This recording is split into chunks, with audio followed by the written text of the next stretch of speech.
not all life was balanced.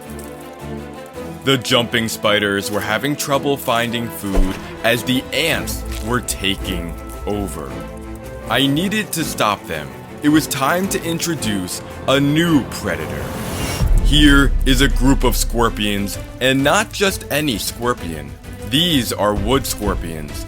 They have powerful claws and a venomous sting. So, it was time to add them into the tank. I carefully lowered them into the undergrowth.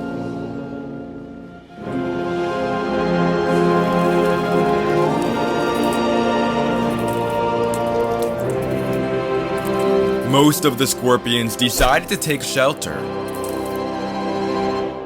But this one had wandered into jumping spider territory. He has no idea because he is nearly blind. His only option was to stand completely still.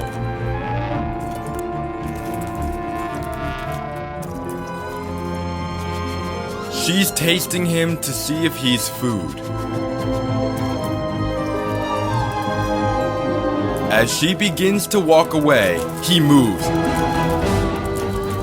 But it looks like he got away with it this time. That mistake almost cost him his life.